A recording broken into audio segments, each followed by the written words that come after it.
Yayamanin, Kim Pao Fanay, gumastos ng bonggang-bongga sa MediaCon ng De Alibay.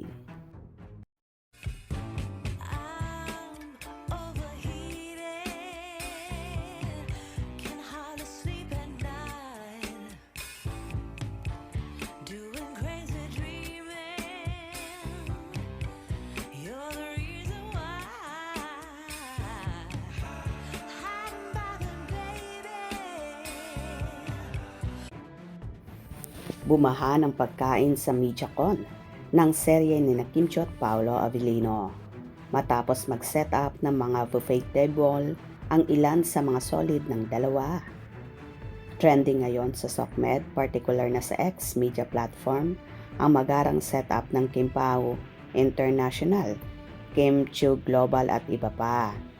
Sa kani-kanilang post, mapapanood ang maraming putahe na nakalatag mula sa Kim Chiu Global. Pang pika-pika naman ang paandar ng Kim Pao International na punong-puno ng iba't ibang cold cuts, prutas, keso na ang tawag ay grazing table. Si Kimi Piu Pao, pika-pika rin na may sandwiches, tacos, dessert at iba pa. Gumastos ng todo ang mga nabanggit na fandom para masigurado na mabubusog ang lahat ng attendees sa MediaCon. May pa stande rin ng photos ng Kim Pao ang iba pang mga fandom para lang ipakita ang malaki nilang suporta. Ang ibang mga fanay abroad nagpa-balloons at flower bouquet gaya ng Kim Pao Hong Kong na pinoste nila sa kani-kanilang account. Cake naman ang binida ng ilan, tampok ang pangalan ng Kim Pao at ang kanilang serye. May tuturing na ang fandom ni Kim at Paolo ang pinakaaktibong solid at marami ang wapakels na gumasto sa mga ganitong ganap o event ng kanilang lodi.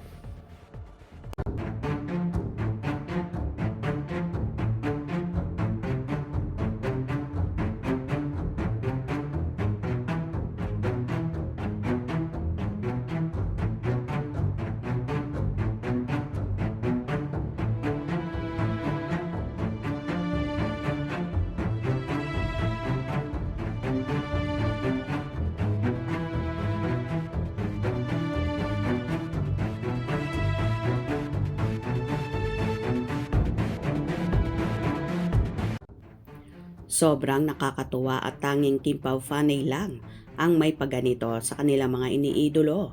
Walang paki na gumasto sila ng mahal. Ang importante ay maipakita nila ang pagmamahal at suporta kina Kim at Paolo. Kaya naman love na love din sila ng Kim Pao ng kanilang supporters at ibinibigay din nila ang best nila para mapasaya ang mga ito. Thank you sa lahat ng mga fans na nag-effort at gumastos para lang sa ganitong event. Mabuhay kayong lahat. Hope you enjoyed. Please subscribe for more info.